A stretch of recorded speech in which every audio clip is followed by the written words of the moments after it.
KOAA.com, YouTube.com. You know it's a big deal when I'm joined by a guy who's wearing a really big ring. Ryan Harris, former Denver Bronco offensive tackle. And today, day 1, 2, 3, 4, 5, 6, 7, 8, I think it's like day 8 or 9 of training camp. But first, most importantly, the first depth chart released for the Broncos. Big takeaways from this: Bradley Chubb over Shane Ray, Isaiah McKenzie far back, Cortland Sutton right about where he should be. Initial thoughts on what we see from this first depth chart? Well, you know, Bradley Chubb being a starter lets you know that he has impressed that many people. It's rare, even for a top 5 pick overall, to be named a starter going into the first preseason game. And a tough deal for Shane Ray. Listen, he did a lot to come back and to play through pain. He's playing through pain right now. So for him, I think the writing's on the wall that his time in Denver may be coming to an end. But you look at it, you mentioned Isaiah McKenzie as well. I can't believe that he's the #1 kick returner. Yeah. Although Coach Joseph today is saying that if Jordan Taylor were here, he would be the #1 guy. But it does make sense. Isaiah McKenzie struggled through camp. Why he's so far on the depth chart at receiver. He's going to have to claw and scratch his way on this team. And he's really fighting uphill, because I think a lot of people are going to remember what he did last year and compare that with whatever he does this year. He's got to have an excellent camp and an excellent first 2 preseason games to really sort of put those negative vibes from last season to bed. Absolutely. And the thing is he hasn't had an excellent camp. He has been dropping some passes. He's ran some wrong routes.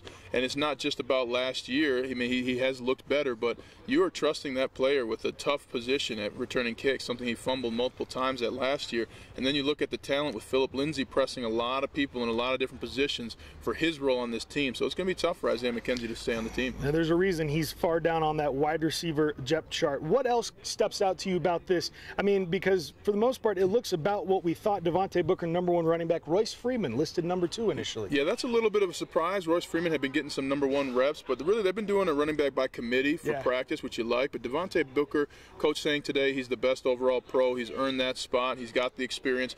But I'll tell you something we cannot overlook, Grant, and that is Case Keenum, #1 quarterback. I mean, hello, Broncos fans. You finally have a #1. There's no turmoil there. Now there's only a controversy for #2. You know, and that's the thing.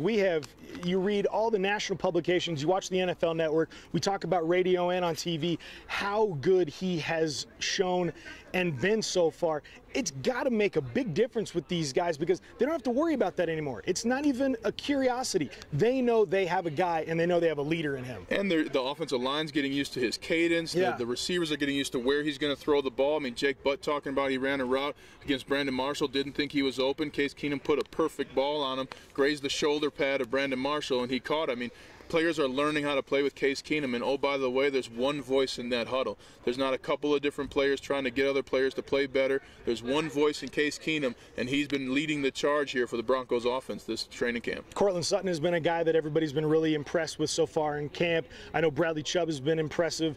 Josie Jewell as well. What's really stuck out with you so far? Who's impressed you so far now? The biggest thing, Cortland Sutton, not just his talent, but the way he's carried himself has changed over these last week and a half. I mean, he came in and he's still making plays, but you can sense now that he understands, he could have been a first-round pick. Yes, he is going to play. Yes, he is going to be on a lot of Broncos fans' fantasy draft, because he's going to be scoring some touchdowns, for other than the fact that Demaryius Thomas and Emmanuel Sanders are going to draw double coverage. He's going to have those one-on-one opportunities, in which players have said he's everywhere from 50 to 70-30, you know, on those 50-50 balls. So excited about Cortland Sutton, but I can't say enough about the offense as a whole actually producing. You had multiple times in the scrimmage where the quarterbacks led scoring drives. Chad Kelly's been impressive in his limited experience performing in this offense. So there's a lot of things to be excited about if you're a Broncos fan, and that defense just keeps getting better. It definitely feels, I mean, it's a new year, but it just feels like a new start. Okay, we got our first preseason game on Saturday. You've been in that locker room before.